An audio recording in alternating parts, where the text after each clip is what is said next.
Now, there was some hope yesterday with these banging sounds. How likely do you think it is that these banging sounds are being made by the five people in the sub?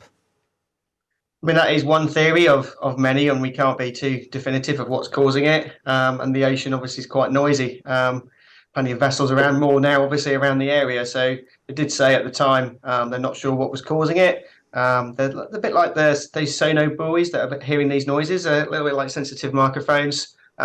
Listening to those, and they'll be putting a network of those out to try and triangulate where the sources might be coming from. But they're likely to be shallow. It's unlikely to be probably from the depths we're talking about where the Titanic is coming from. Um, Apparently, they were 30 minutes apart. Is that significant in any way?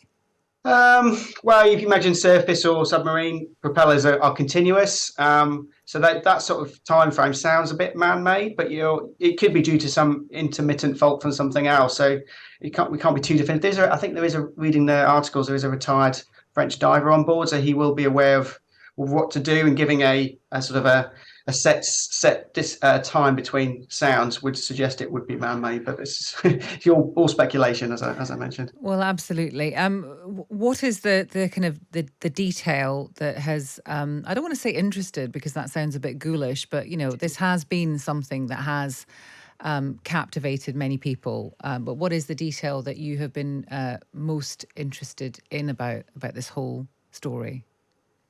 Yeah, so obviously from the scientific point of view, it's a really challenging search. If you think about the Emiliano Sala case, where Mm. the aircraft was and it was successfully found in the English Channel, that was a much shallower water depth, 100 to 200 meters. So you're still in the photic zone then, so you can still see.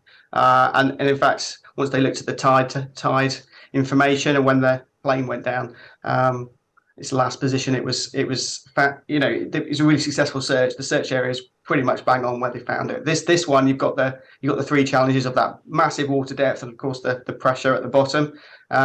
So it could be anywhere from the surface to the bottom, and there's obviously currents moving around. It's not a big bowl of water, so you've the ocean around there. There'll be different layers in it. It might be drifting off different areas in an unpredictable way.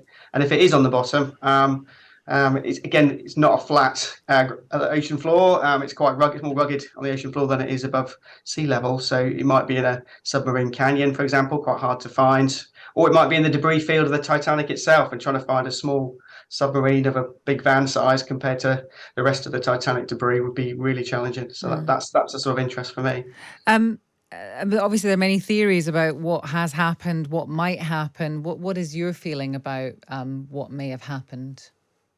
Again, it's speculation. Obviously, they lost touch with this transponder that they used to contact the surface vessel that they launched from after less than 2 hours. So obviously, they've had some electrical issue for them to do that. And then after that, who knows? It's difficult to say, but obviously some serious issues. And as the time goes on, the chance of success reduces. You've probably heard about the golden hours of survival, and the first 24 hours is key, and we're well past that stage at the minute, sadly.